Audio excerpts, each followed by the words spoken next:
Okay, so here is that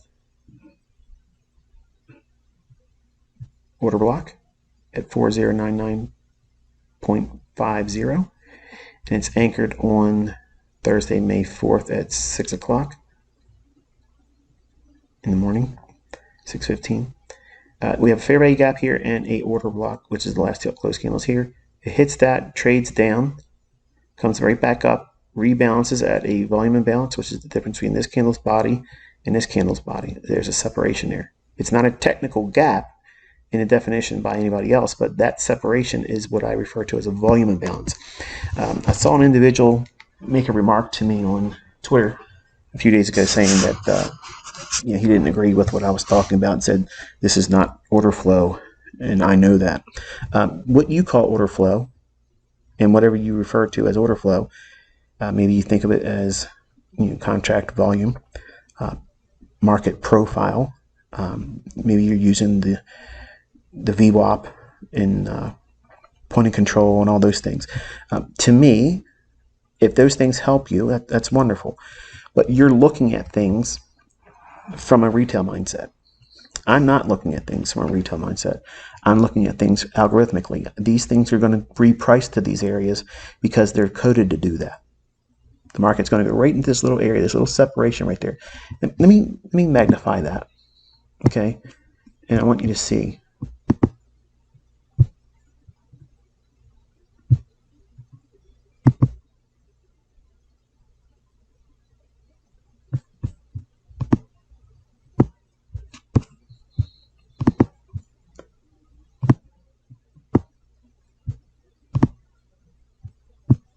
So there's the volume imbalance. See that candle's body at close and then next candle open right here. There's no wick. The open is the high.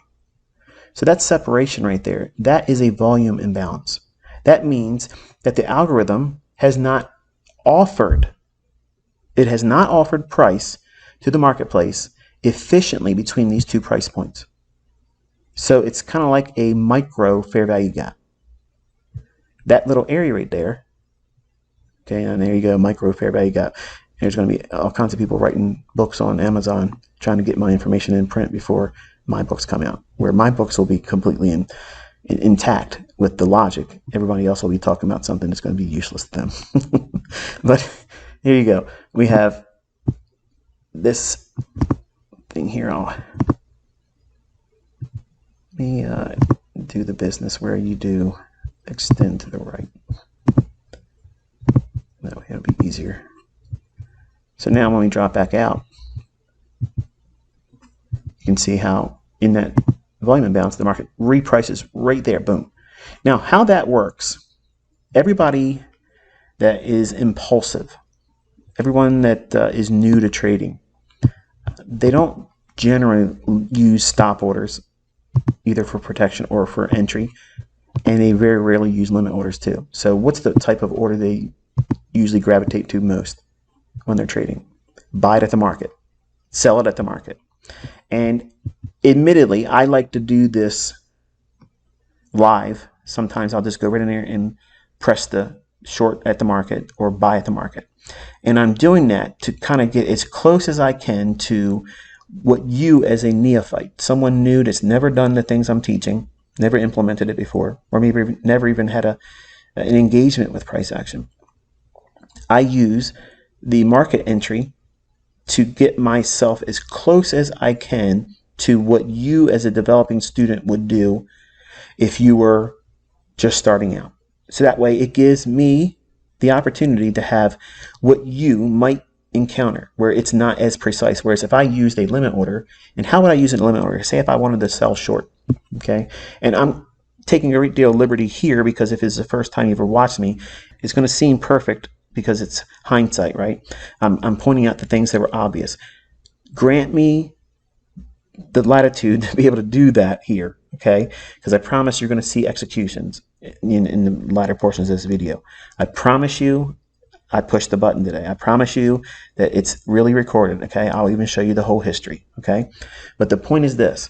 I want you to understand that if you grow in your understanding of what it is I'm teaching, And we're going to teach order entry and all that type of stuff too, and the difference between market orders and limit orders and stop orders. I'll give you executions of that as well this year. Okay, so I'll give you the logic, what we do, how we're using it to get into the market or get out of the market, or include more entries for pyramiding, like you watched me do on Twitter today, and you'll see executions of that. But if you wanted to use this entry here to get in sync with the bearish order flow, the algorithm will price right back up between these two candles because it's inefficiently delivered. There's a gap there.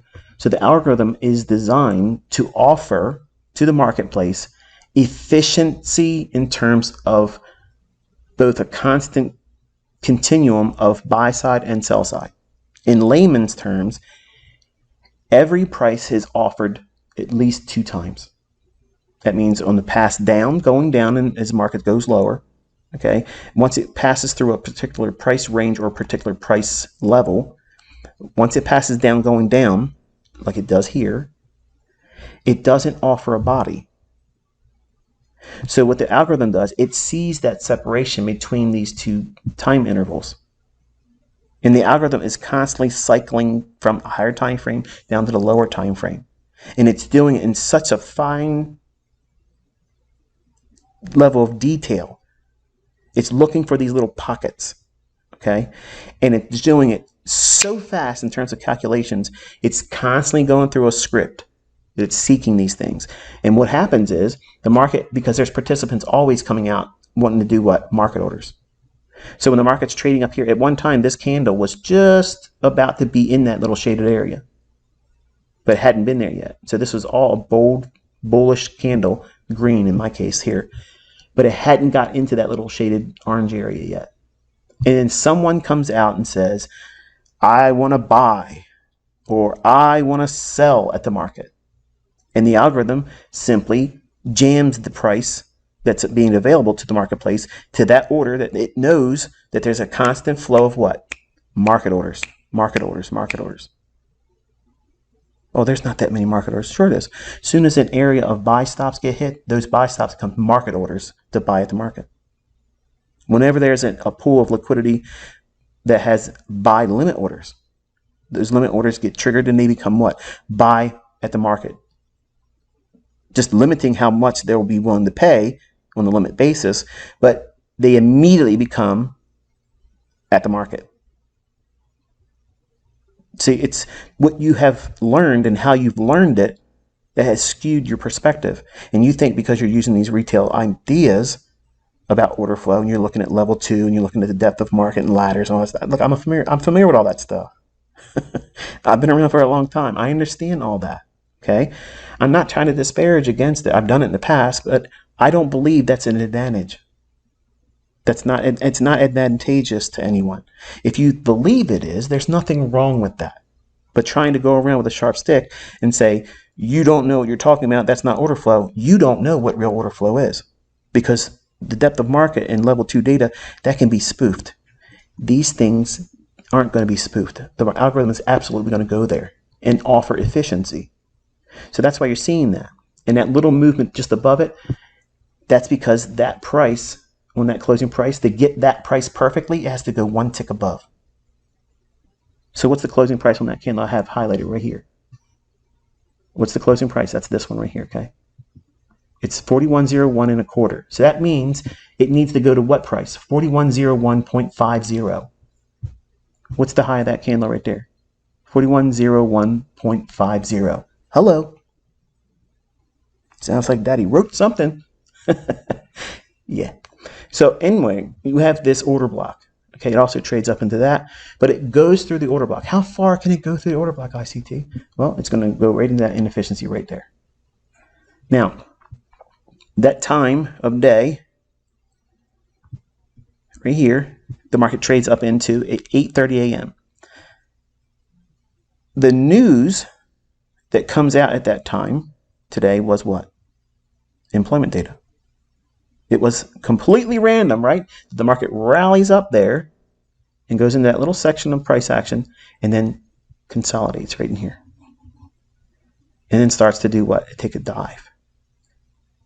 Now, I want you to think about the logic. If the market was willing to go up in this order block and It traded up into an area that I teach. This is a volume imbalance. Okay, it's not in books. It's mine. I authored it. Okay, I codified it. It's here. You're talking to the author, or listening to the author. Let's say it that way. I want you to think about how you could use that information right there. Also, I want you to think about how that shaded area here, that pink area, that's premium. This green area here is discount. If we were to go over and scrub back over to the left side, I promise we'll come back to that area. This is where Wednesday's closing price, right before 5 p.m., the last traded price here on the 5-minute chart, we're noting that level right there.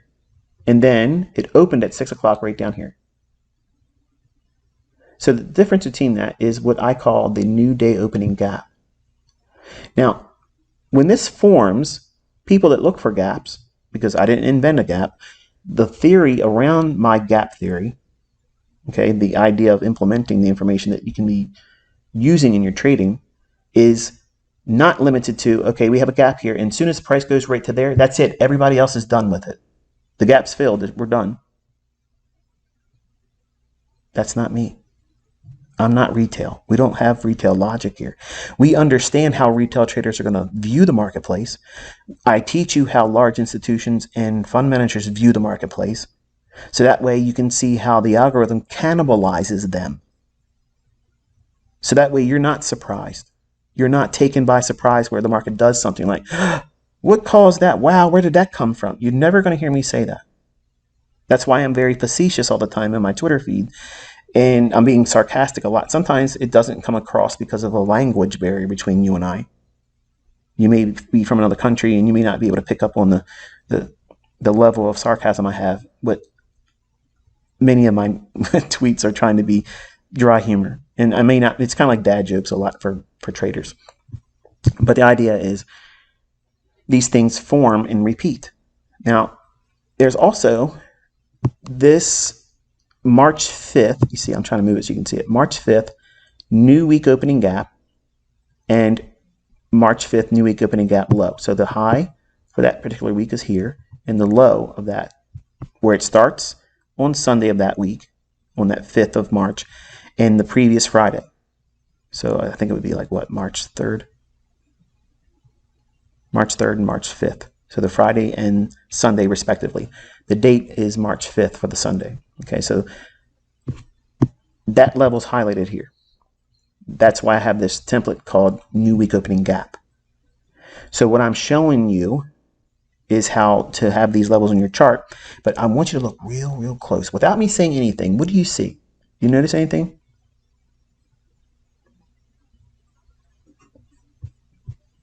The new day opening gap here gets filled right there by everybody else's expectations. But is it really? No, it's not. This is simply just repricing back to that level there.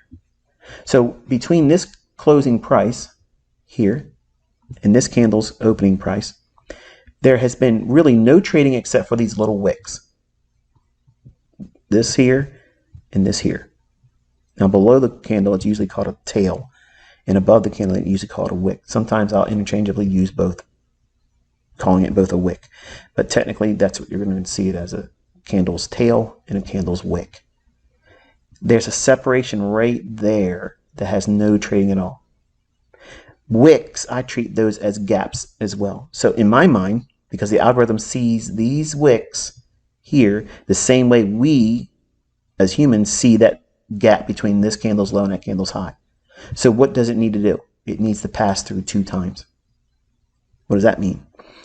Where this candle opens, watch what happens. The market trades up through that price point here. In other words, think of that shaded area. We trade from the low of it all the way up to the high of it. Then it consolidates and does what? It treats it as support. Rallies away. Wonderful. Are we done with that gap? I'm not. You might be. The guy that wrote a book that talks about gaps, or the people you watch on YouTube, or someone else in a Discord, or somebody else on a Telegram channel, or somebody else is taking my stuff and think they understand it. They think, okay, the gap's done. We're done with it now. Let's look for something else. I'm not thinking that. What is it lacking? Sell side delivery. What does that mean? Well, we've had buy side here, which is Price movement up. This is order flow. It's 1/2 of the price delivery continuum that these algorithm theories are based on. You can't just simply call this a gap closure and we're done with it. That's myopic. The algorithm has to do what with this still? Offer, sell side. So buy side was offered. That means from low to high, price went up. Now we have to see a pass through on the downside. This is real order flow. The market trades from the high end of it down to the low end of it. Wow. Interesting. It also finds support at that old March 5th new week opening gap low. Well, isn't that interesting? What does the market do then? It rallies back up into that volume imbalance.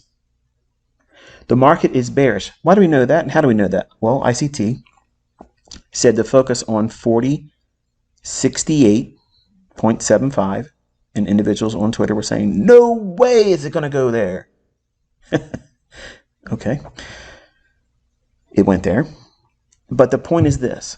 When I'm talking to you on Twitter, or if I go through the motions of outlining something that I'm interested in, which is what I've been doing, I'm counseling you to submit to my experience so that way you can watch price the right way. That way, I'm lending you my 30 years of experience in being able to see this stuff before it happens.